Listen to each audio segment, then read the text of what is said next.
and I'm a leader with Wrongful, New York. Before we get started, I would like to commemorate and dedicate a minute to a gentle giant, who passed away this week. Her name is Kathy Redeem. Yes. I know there's been a lot of bad news. The press tend to paint her badly, but they haven't seen all of the good that she has done. She created a program at Columbia University called Beyond the Bars that I joined. I'm a fellow because of that. And she did a whole bunch of other stuff too, you know what I'm saying? She was a co-founder of the Release Asian People in Prison, and with a whole bunch of other stuff. But let's give her 1 minute of silence, because without her, we won't think. So we start now.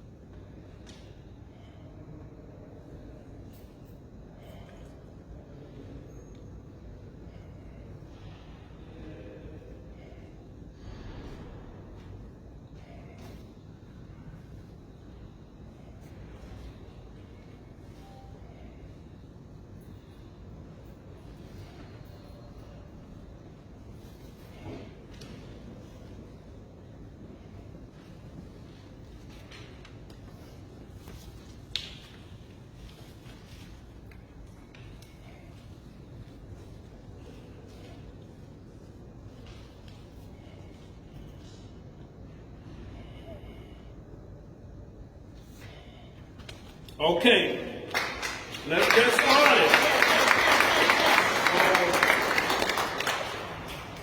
We're here today. Everybody know that there is a crisis here on wrongful conviction. Yesterday, a new report came out that shows that New Yorkers, Democrat, Republican, Independent, everybody else, is extremely in favor of passing bills to further aid wrongful conviction, to prevent wrongful conviction. And we must pass these reforms this legislative session. The challenging wrongful conviction is one of the most comprehensive bills that we could pass, along with other bills too, like to prevent police from actually coercing kids, to give in statement and stuff of that nature. There's a whole bunch of bills that comes with it. So let's talk about the wrongful conviction bill. When I was 20 years old, I was wrongfully arrested of a crime that I did not commit, and to this day I can't get that conviction off my record. And it had tremendous impact on me. You know what I'm saying? But New York, and I'm not the only one, there's a whole bunch of others, but New York is third in this country in wrongful conviction. And we know that the cases we hear about are just the tip of the iceberg. Because of the archaic laws, New York is one of the hardest states to get wrongful conviction overturned. In post-conviction cases, you have no right to an attorney, no right to discovery, no right to even bring a case if you plead guilty, and there is no DNA evidence. The challenging wrongful conviction that will fix all of that. 95% of all convicted come from plea deals. And most cases don't have DNA evidence. People who have been wrongfully convicted are sitting in prison, filing 440 after 440, only to have them rejected on technical grounds, not on the merit. I have been myself there. I filed a couple of them, and at first I didn't know how to file it. The judge told me to file one, and I didn't know how to file it. And he said, go to the law library, they'll teach you. And I went to the law library, and I just didn't know what I was doing. So it took me years after I went to state prison that I learned how to do it, how to research it.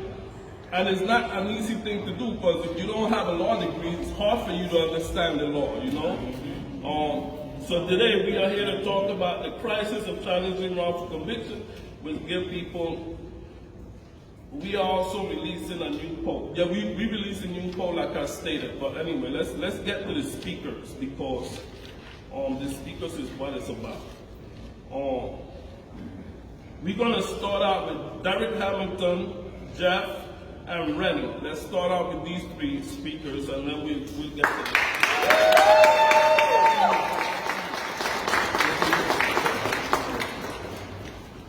Good morning. Good morning. My name is Jeffrey Deskovic, and I served 16 years in prison for a murder and rape, which I didn't commit, from age 17 to 32, prior to being exonerated by DNA evidence. With the coalition group It Can Happen to You, which my nonprofit, the Jeffrey Deskovic Foundation for Justice, is part of. We wholeheartedly support the Challenging Wrongful Convictions Act. So really quickly, I have 2 points to say in support of the bill. So the first aspect of it, which is providing counsel for people who are indigent who are bringing a post-conviction motion. As was mentioned before, attorneys are not provided. That impacted me directly. When my appeals were over 11 years into my wrongful incarceration, I was forced to write letters for 4 years looking, begging anybody to consider taking my case pro bono, because I could not afford an attorney and neither could my family. And yet filing my own 440 was well beyond what my education would allow me to do, even with getting a GED and an associate's and a year towards the bachelor while wrongfully incarcerated. There was no way I was going to be able to file a motion. There was no way from behind a prison cell that I was going to do any investigating on my own to turn up any new evidence to even base a filing on. That's not right. So that's the first thing. Yes. So when you obtain legal representation, that's when you have an opportunity. It's still a tremendous uphill climb, but that's when you get the opportunity to do so. So this act would provide attorneys for people to file those motions so they're not in those situations. We cannot rely on nonprofit organizations, though they do help, and my organization helps, the Innocence Project helps, but we have long lines. And we can't rely on those organizations. We cannot rely on private attorneys to take cases pro bono. It's wonderful all the work they do. We want them to continue, but this is a state obligation, and you shouldn't be required to find somebody that will take the case on for free. That's right, state obligation. The second point I want to make is this: I'm an attorney. I became an attorney after I was exonerated.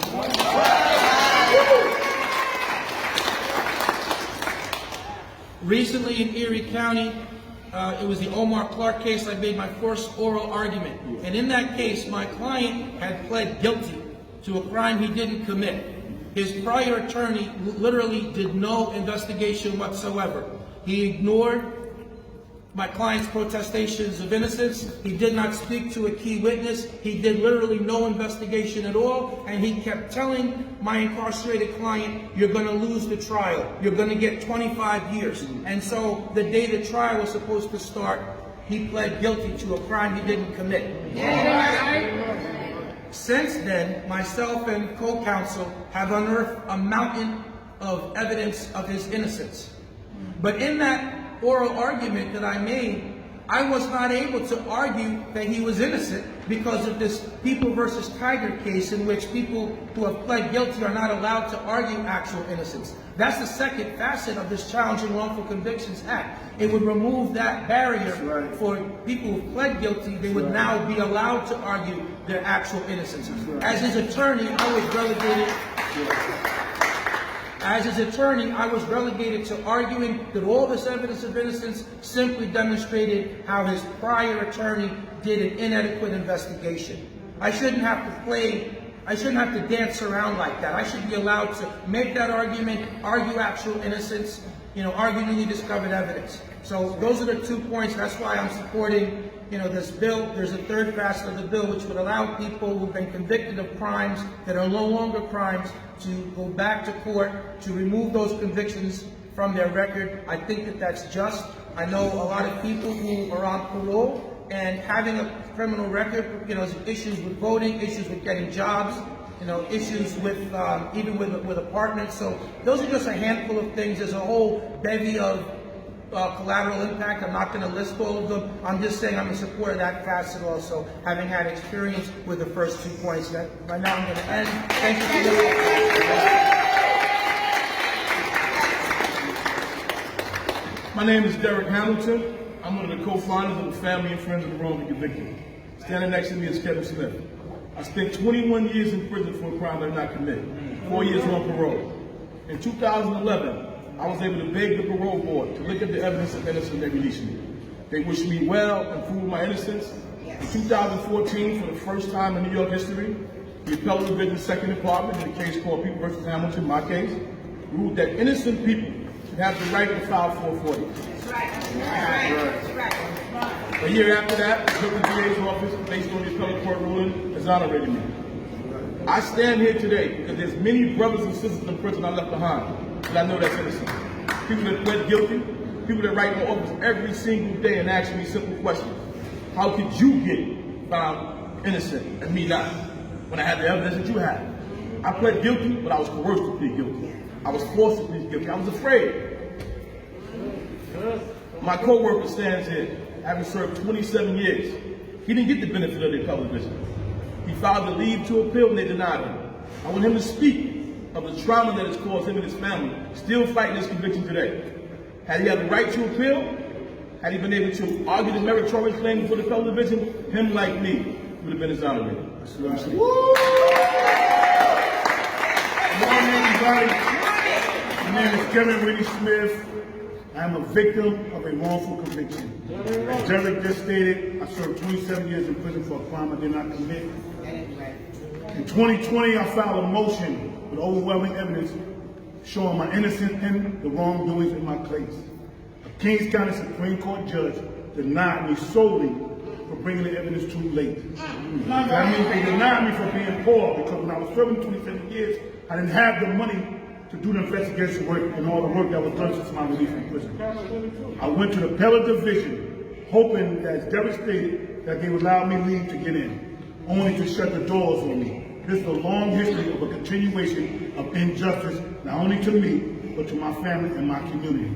This piece of legislation that the Senator and Assemblyman is pushing for is a step in the right direction, because it not only helps people like me, but it helps those young ones that I'm more concerned about. Like we know what happened with Central Park 5, who was coerced into making a statement that allows this stuff to stop. There's people in prison in New York State who write our office every day asking for help. We have limited resources. We do what we can. We support this bill wholeheartedly, and we want to let everybody know that we're behind y'all with this effort. Pass the bill now. Pass the bill now. All right, thank you so much for those powerful words. Why do we want justice? Do we want it? Yeah. All right, we're going to bring up a group of assembly members, starting with Van Court.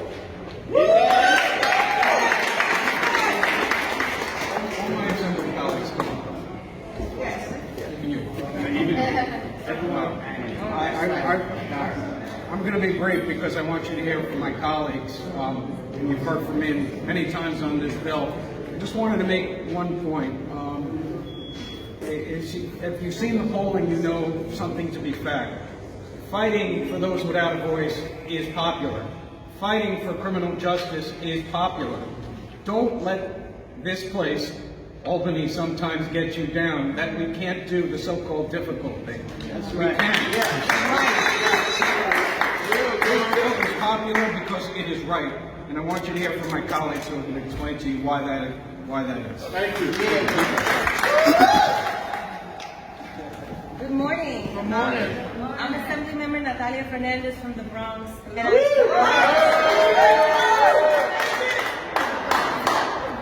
I support this bill because how could you not? How could you not stand beside giving someone their freedom when they have done nothing wrong? It is insane to me that people have been put in jail for years, decades, the lifespan of some other adults, when there's no evidence, when there's not a piece to any tie to the case.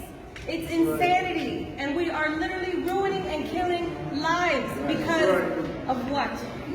The mass industrial complex? The incarceration complex?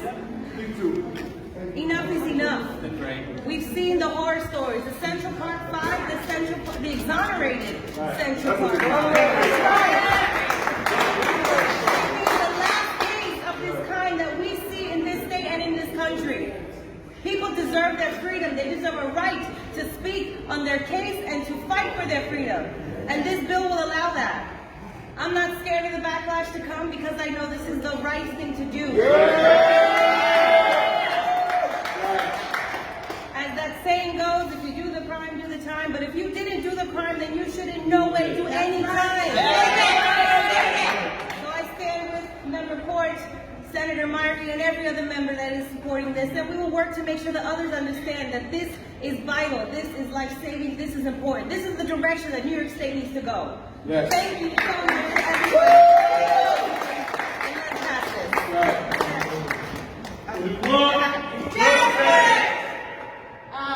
Good morning, everyone. I'm so proud to be here alongside advocates and impacted communities.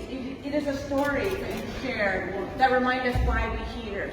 We have to have political courage in this moment.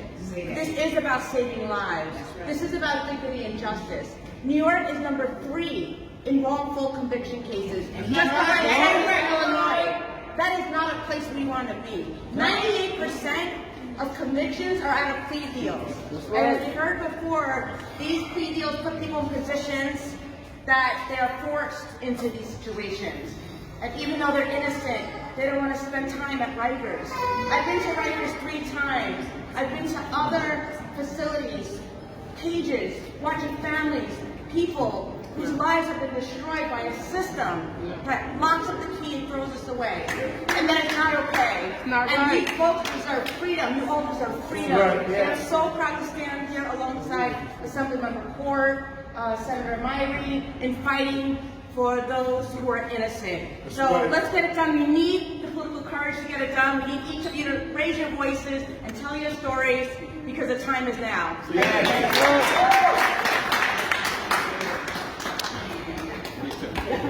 Good morning, everyone. Good morning.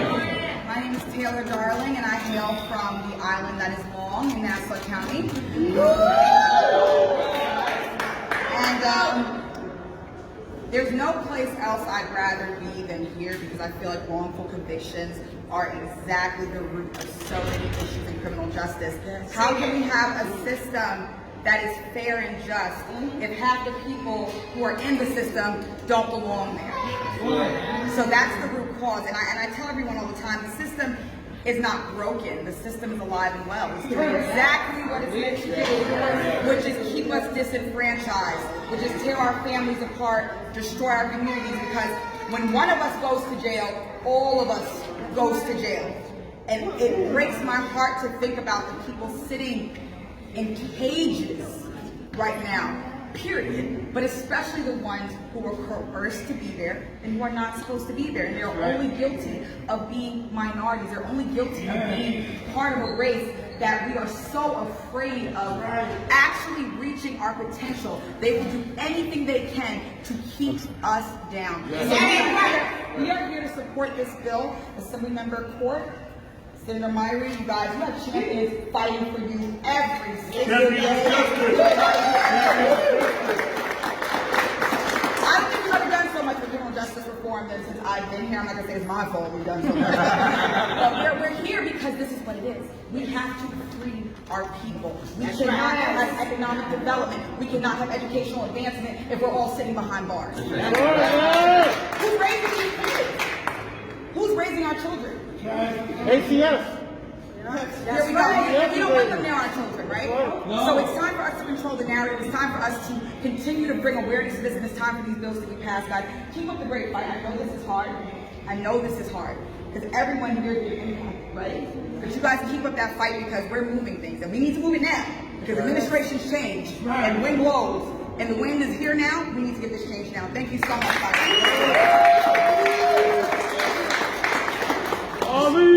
So my name is Assemblymember Harvey Epstein. You know what the real crime is? It's poverty. Right? Let's be true. And what we did a couple of weeks ago around these rollbacks on bail reform is to push people into coercive plea deals. We lock people up and say, take this deal, we'll let you go. Take this deal, we'll let you go. When poverty is a real problem. So we need to do this. We have to get this done because people plead all the time the things they never did. I hear it time and time again. Friends, families, loved ones. We are in a moment we need to change the system. We did some terrible things, I have to say, in the last couple of weeks around the budget, around bail. But that doesn't mean we don't have the opportunity right now, with 5 weeks left, to do some really good From here, we're going to fight to get it done. So let's keep coming back in the next 5 weeks until we can do it.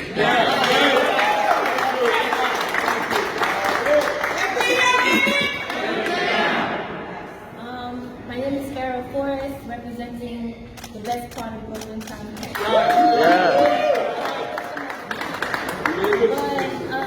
Yes, thank you. But it's the root of when I passed my bill last year, less is more, I was introduced to some really devastating facts. 46% of people who are sitting in prison are just returning back from parole. Returning back from parole. We're having black bodies being cycled through a system that is unjust. It shouldn't have existed in the first place because, like my colleague Harvey said, if we treated the problem right at its root, which is poverty, we wouldn't have these issues. Because we know the best and the safest communities are the most resourced communities. Every day, with every breath, I say, tax the damn rich. House our people, tax the rich, and fund our schools. Stop this problem at the root, which is my bank account. Thank you.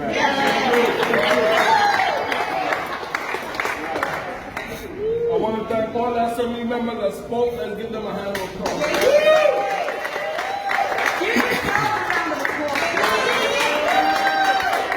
All right.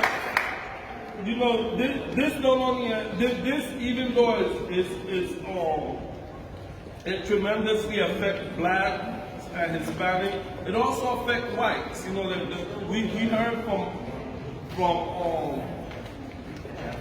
Deskowitz. He spoke about how he was wrongfully convicted. So, you know, don't think that it cannot happen to you. It could happen to you. And I want to let y'all know that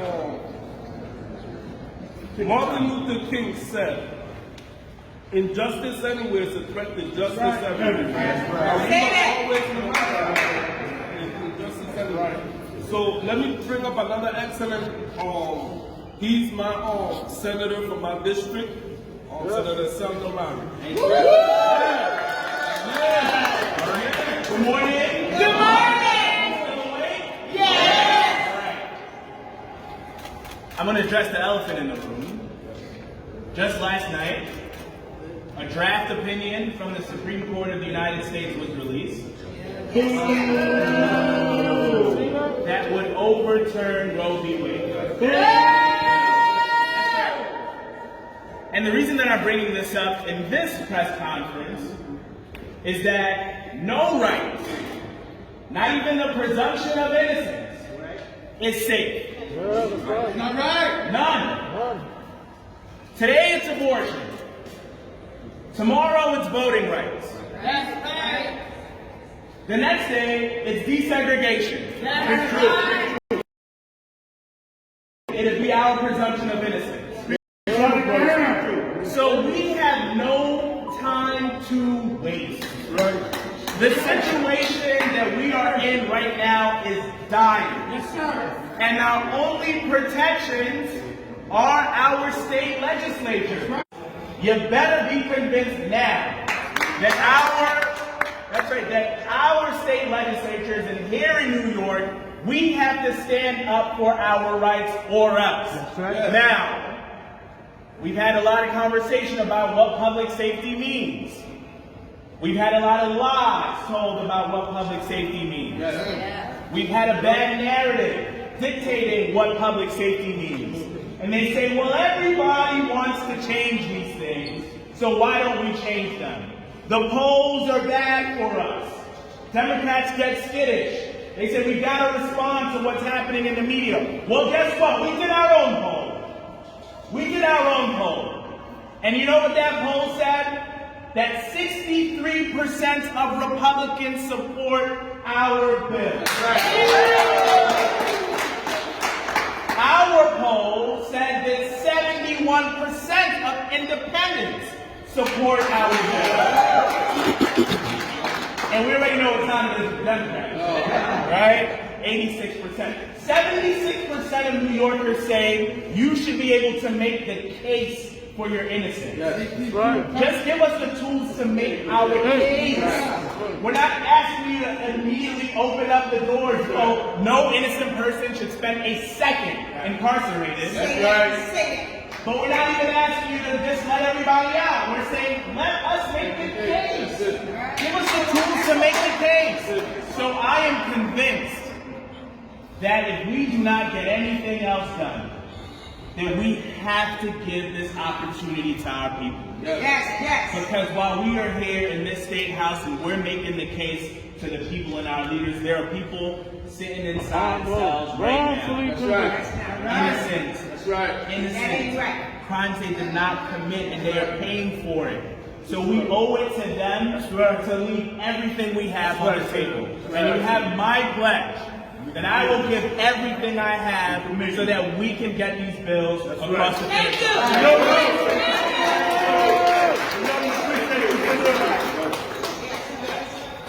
Let's give Senator Margaret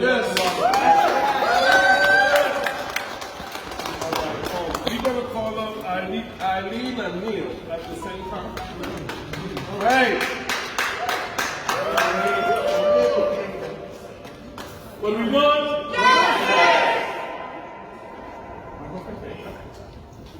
Good morning. I'm Eileen Marr. I'm a Civil Rights Union leader with Wrongful, New York, and I am from Brooklyn. I want to dedicate what I'm going to say to Kathy Boudin. I'm also a Brown and Bars Fellow, and that program was what got me jump-started back into activism. I am a woman who was formerly incarcerated due to domestic violence I was criminalized for. After I was indicted, the ADA asked for and secured $75,000 over $75,000 bail, despite my being a nonviolent first-time accused. My family supported me with boundless love and emotional support. However, they were unable to afford such a ransom. And there I sat for over 420 days on Rikers. The ransom, extended inhumane detainment, and an initial legal staff that was content to leave me incarcerated for what forced me into accepting a ridiculous plea in state prison, just so I could go home. Had I not, and opted to go to trial, the ADA implied he would leave me stranded on the island via frivolous motions and delays. Wow. The racist, classist, and misogynist judge threatened me with a 15th flat if I blew trial. So that, coupled with my deteriorating mental health and a need to return home as soon as possible, were the factors that basically bullied me into taking a plea for something I shouldn't have been pleading out to. That's why I'm here, pleading for support for this 440 bill. When passed, I and others, thousands of others, will have the opportunity to revisit my case judiciously with the support of an attorney and begin the process of clearing my name and righting the wrongs that the original judge and ADA who perjured himself committed. I'm not the only person in New York whose quote-unquote justice experience is and was similar to mine. Other citizens incarcerated or formerly incarcerated have similar stories to tell, including survivors of domestic violence who were wrongfully imprisoned either by a coerced plea such as mine, or they lost at trial despite the fact that they were only defending themselves or not even defending themselves in the wrong place at the wrong time. In conclusion, citizens affected by the corrupt judicial process need 440 passed. They need to return home to their children and families. And for those who've been released, we need to right some serious wrongs and frightening wrongs that are committed by the courts that are entrusted to have our so-called best interest involved, but behave completely opposite. Lastly, 440 will reunite families, bringing parents home to their children, which is the most important. Thank you. I want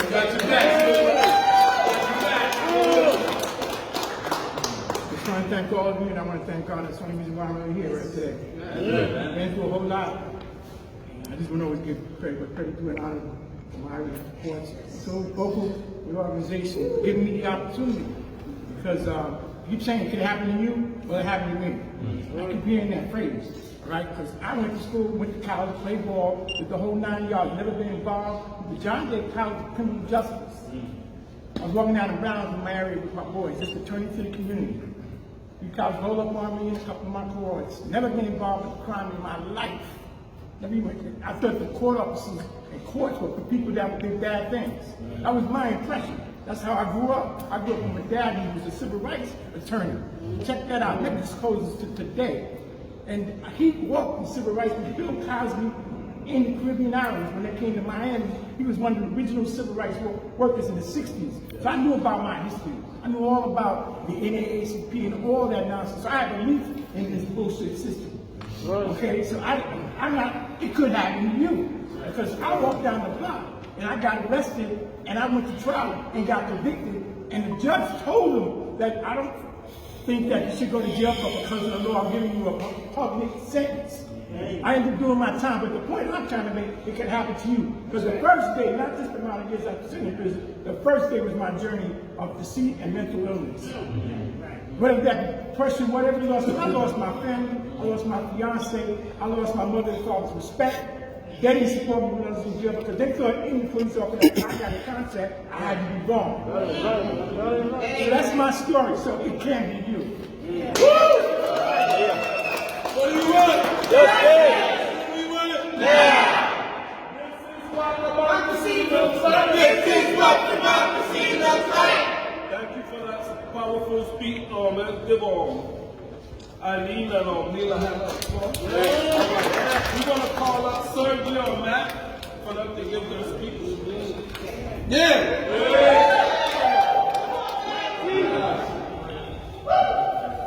Good morning. My name is Sergio Della Pava. I'm the legal director of New York County Defender Services.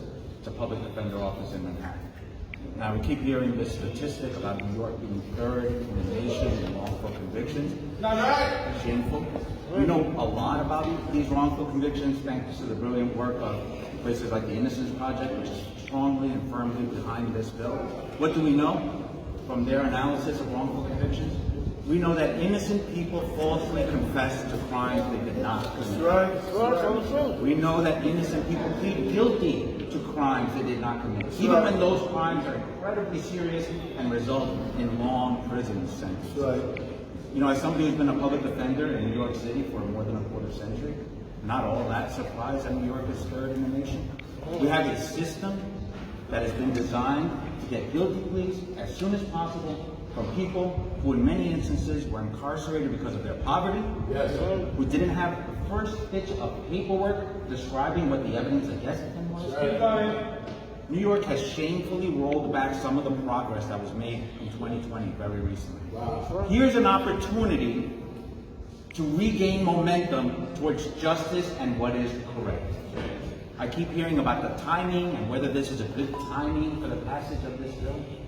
People are sitting in our prisons, in jails right now, who have not committed crimes. Right. How can there be any question of timing when you're talking about getting their due liberty to them? We need to speak with one voice to those people who are incarcerated right now and tell them, we're coming for you, not at some mythical future date, not at a different legislative session, not when the politics are right, or the New York Post agrees. Now! That's the only morally responsible position that this state can take at this moment. And I thank everybody here who is obviously putting forth the effort to see that this occurs immediately. Thank you. Good morning. Good morning. Good morning. My name is Matt Toporowski. I'm from the city of Albany. I'm an attorney. I'm a former candidate for Albany County DA, and I'm an advocate for ending wrongful convictions. And as a former prosecutor, I saw my colleagues focus on convictions over fairness. I saw them tack their conviction press releases to the walls like trophies. And this focus on convictions, it leads prosecutors to ignore the rights of those accused. It leads them to fail to turn over evidence that they're required to turn over. Right here in Albany County, a prosecutor is being sued in federal court for withholding evidence. And when the prosecutors abuse their power, real people suffer. Families suffer. Communities suffer. People lose years of their lives. They miss out on birthdays, graduations, weddings, things that we all cherish and take for granted. Now, during my campaign for Albany County DA, I committed to ending the pandemic of wrongful convictions in New York. I was proud to stand here with the same people that we're standing with today to fight for a more fair criminal justice system, to end wrongful convictions, and do everything we can to prevent any more wrongful convictions.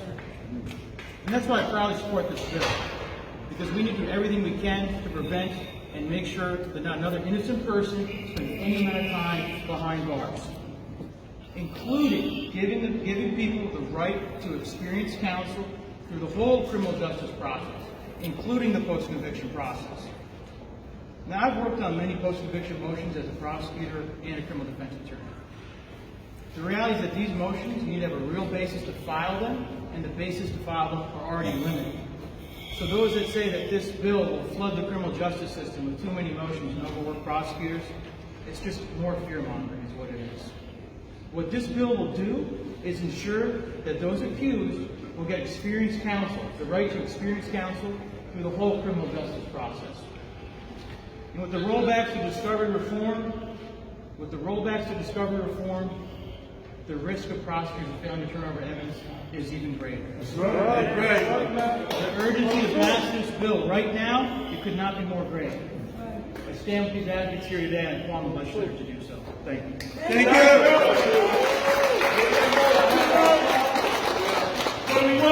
If we don't get it, shut it down. If we don't get it, shut it down.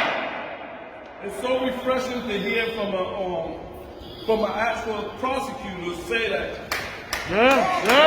Let's hear him saying that prosecutors, whenever they convict us, that they clap and they laugh and they go and have a party and they celebrate and all of that. You know what I'm saying? And like I said, the person who is left, you know, they're doing it at our expense. And we need to change that. It shouldn't be, you know, get a conviction by any means necessary. This is what I'm saying. We need to make sure that even if somebody is guilty, for them to go through the process, follow all of the constitutional rights, and respect human beings. And that's not what's happening. They don't respect us. You know what I'm saying? If you're black and you're poor, or you're white and you're poor, and you don't have an excellent attorney that could be able to go in there and bash the prosecutor, you know what I'm saying, like a Johnny Concrete team, you done off. You know what I'm saying? That's the bottom line. But let us move on.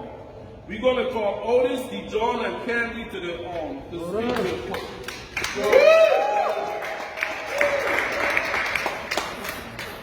Hello, thanks for giving me the opportunity to give my testimony. My name is Candy, aka Solitary Survivor. That's right, sister. And I use the alias Solitary Survivor because out of 1,168 days that I spent on Rikers Island, I spent 1,122 in solitary confinement consecutively.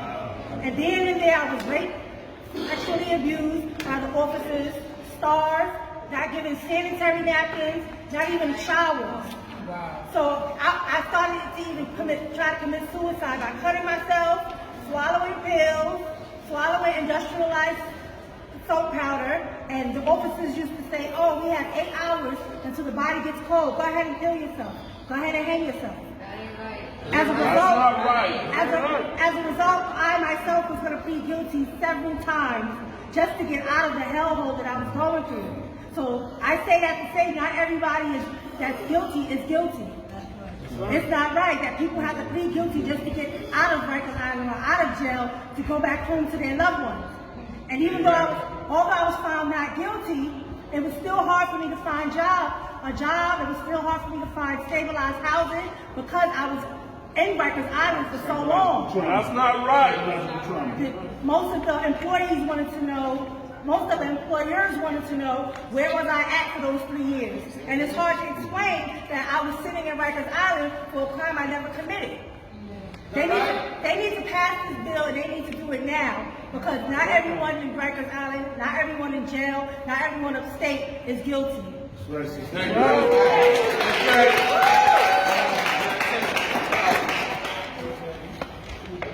We'll get you. My name is Otis Johnson. I live in Baltimore, New York. My specialty is reentry.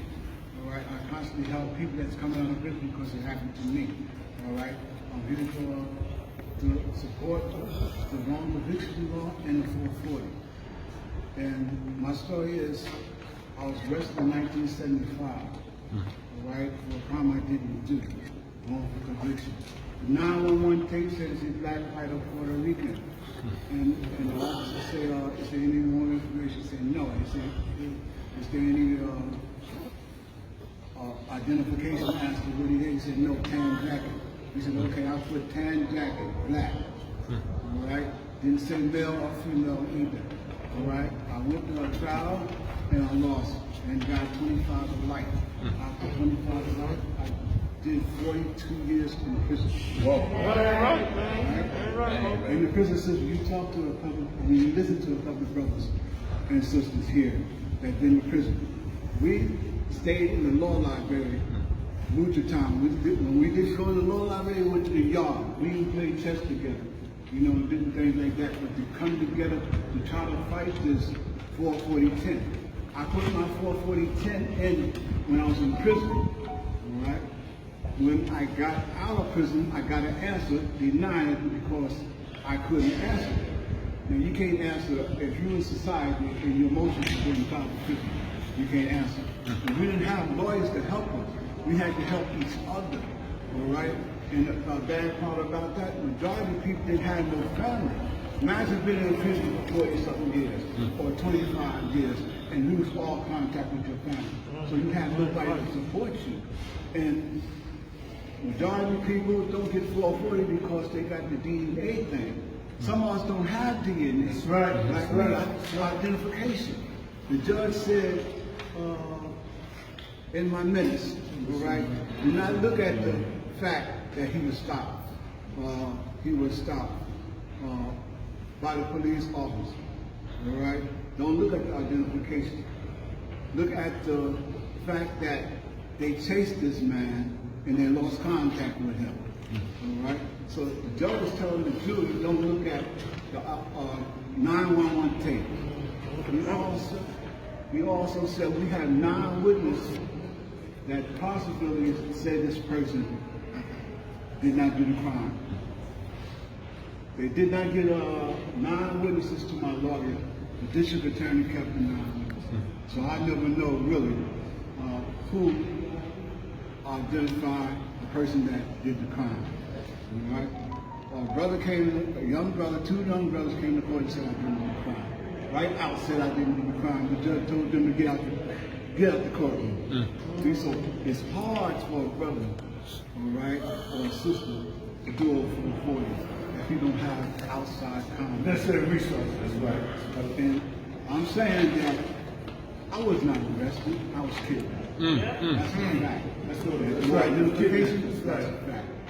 Peace and blessings to you. Peace and blessings. Peace and blessings.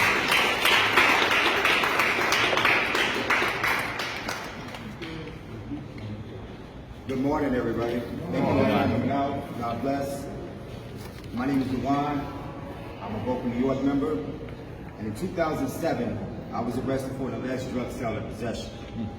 The lab chemist in that case, named Mary McGowan, testified in my 2008 trial. As I elected to go to trial over copping out to a 3-year sentence that my previous attorneys had tried to hold. At my trial, Mary McGowan had testified that she had tested a substance for cocaine and it came back with a purity level of 70.8% pure.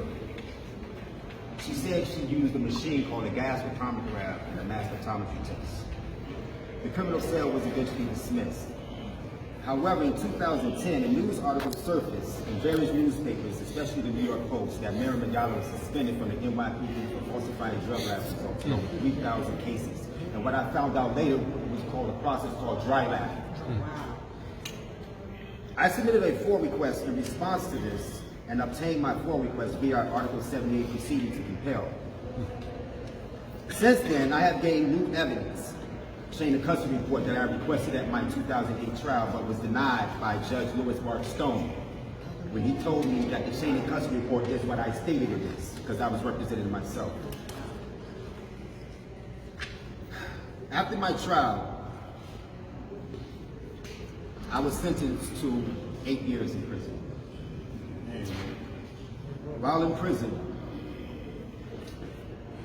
I was fighting also to be reunited with my son, Isaiah, who was taken away from me by ACS as a result of this conviction. Years later, though, I now have evidence to refute Ms. McGowan's findings, including the 2010 alleged reanalysis that they said they did, but it's not from the same sample. That's record strong. What's more devastating to me is that my wrongful conviction has caused me the loss of my son and estrangement from my family. And I've grown up without my son and my son without the father. He's been in a non-relative home all these years instead of being placed with his own family in Chicago. That ain't right. Because of this, it has been my passion to advocate for others in and outside of prison, just as I advocated for myself throughout the years. Our criminal justice system is coercive, and because of that, so many of us cop out to please. Formerly incarcerated individuals like myself are pushing to change New York laws. So what happened to me doesn't happen to anyone else. That's right. Senator Myrie and the Assemblyman Hort have sponsored legislation called Challenging the Wrongful Conviction Act to fix the current system to help wrongfully convicted people clear their names. It allows people to apply to overturn wrongful convictions even though they plead guilty.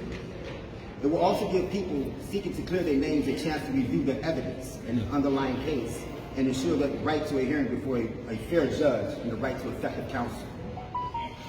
There's no way to get back the years I lost being in prison. My wrongful conviction didn't just affect me, it sent shockwaves through the lives of everyone that's attached to me.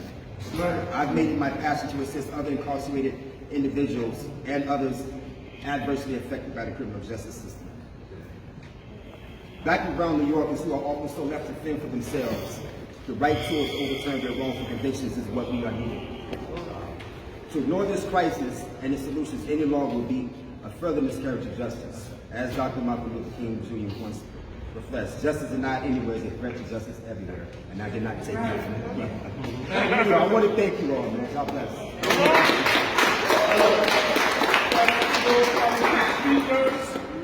Now we're going to get Assembly Member Ruppin, who is here.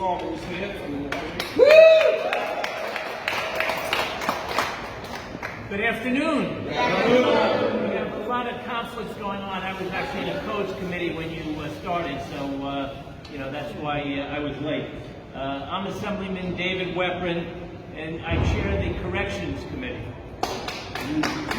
And the issue of wrongful convictions is a topic of great concern to me. Yes. I am happy to have a co-prime sponsor of this legislation, the Wrongful Conviction Act, which I feel is a holistic approach to removing many of the impediments facing those who have been impacted by our correctional systems and are seeking justice for themselves and their families. It's a very disturbing fact that New York State ranks third in the nation in numbers of wrongful convictions. Third. That alone is impetus enough for us to take a close look at our system, but adding to this perfect storm of injustice is the fact that almost 98% of felony cases in New York do not go to trial. Yes. Most felony cases end with a plea agreement. As the law stands now, those who plead guilty are almost entirely barred from challenging their convictions, even in the face of overwhelming evidence contradicting their guilty plea. Yes. The Wrongful Conviction Act will empower people to challenge their conviction, and it also allows people who are convicted of offenses that have since been decriminalized to vacate their conviction, and allows them access to an attorney. Yes. Mass incarceration is a scourge in our country, in our state, and there must be greater accountability if New Yorkers are expected to trust in our justice system. But these disturbing facts about our justice system simply do not inspire trust.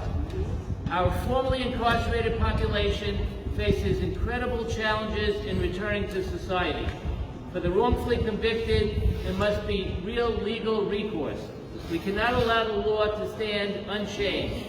Preventing people from clearing their names, I am proud to support the Wrongful Conviction Act, which I hope will be passed this session and signed into law by Governor Hochul.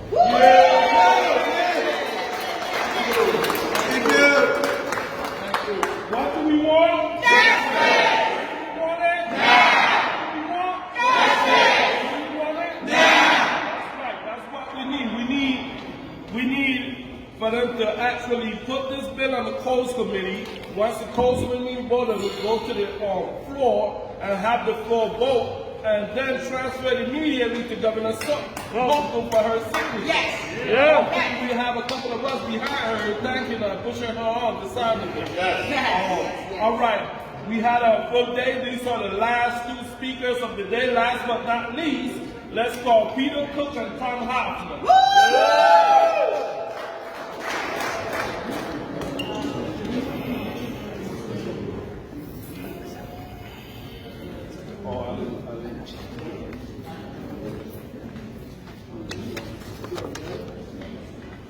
My name is the Reverend Peter Cook. I'm the Executive Director of the New York State Council of Churches. The New York State Council of Churches emphatically supports the Challenging Wrongful Conviction Act.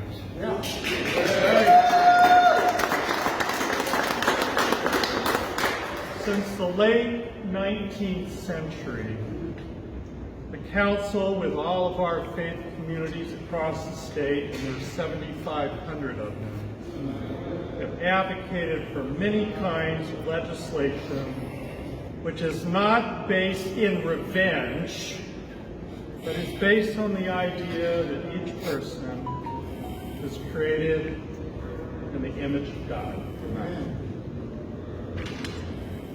And because that is true, every justice-involved person deserves excellent legal representation and a path to redemption. Because we are about restoration and second chances and not revenge, we constantly, based on our faith, advocate for reform of our broken criminal justice. It is insane to us that so many people in our state are forced to take a plea bargain when they know they're not guilty.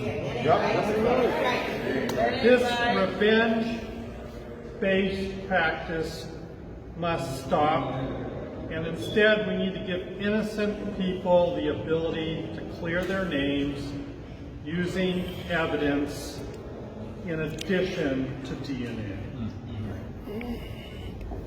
And we need to provide a right to have legal counsel to collect all post-conviction discovery and present it on behalf of those who have been convicted. As is often the case in so-called progressive New York, we lag behind many more conservative states, Texas and Alabama, when it comes to criminal justice reform. New York, no. Creating barriers to exoneration is one of our many collective sins in this state, and it is a sin. We need to attend to ethical and biblical principles and ensure that if someone is wrongly convicted, that they have a path forward to redeem themselves. So we can't have any more hand-wringing here in Albany. Somebody said, well, it's just not the right time, pick the politically convenient moment. Say that to somebody who's locked in jail. We need to pass or challenge the Wrongful Conviction Act right.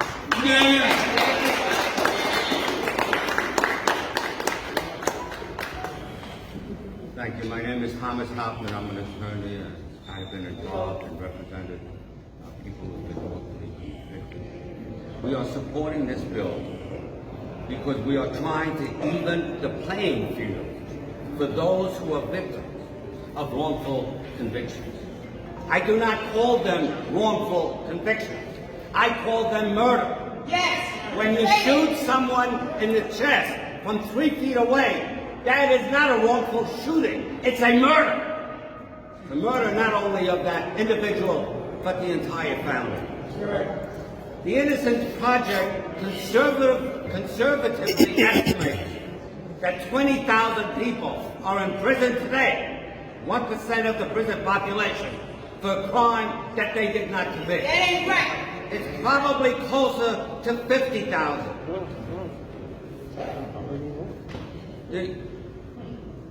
The reason this bill, last year, I meant to say, across the nation, there were 164, across the nation, out of the 20,000, 164 exonerations. In New York State, there were 15. Wow. Why? Because I am sorry to say, and I do not want to offend anybody, the system is rigged.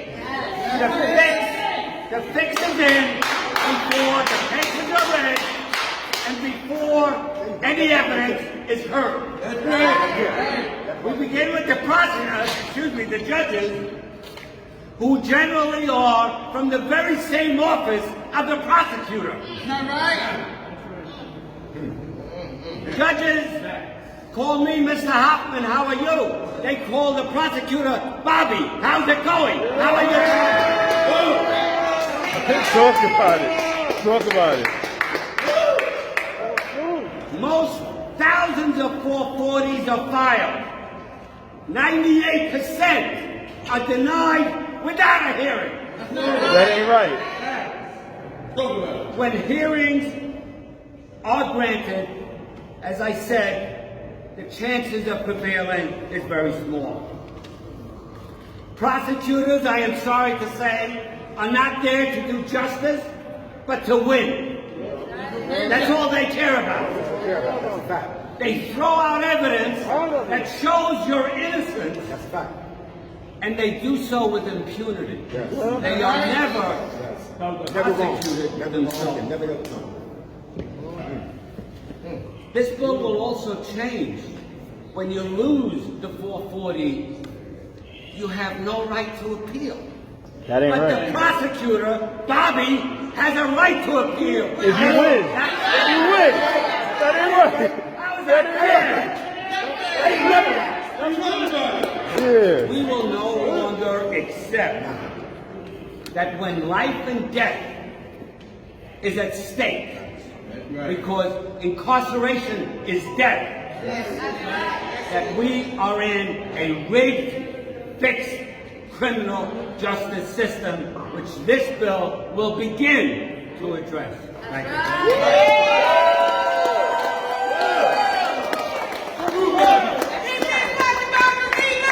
This is what democracy looks like.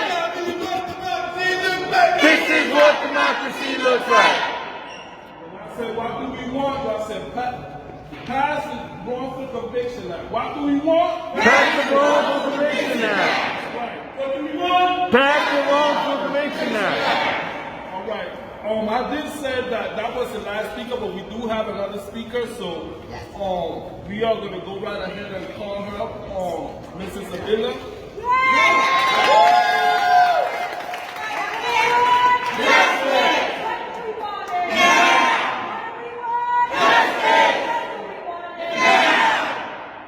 This is a bill that we shouldn't have to be fighting right now. That's right. This is something that once we started seeing people that were coming out of prisons after 38 years, either through DNA testing or other means, that they were not guilty of. Because in our system, judicial system, we are guilty before we are proven innocent. That ain't right. Always.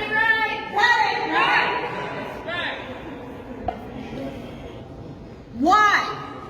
If you have been wrongly convicted, why do you have to come out after 38 or 40 years and sue because you were taking away your entire life. Your children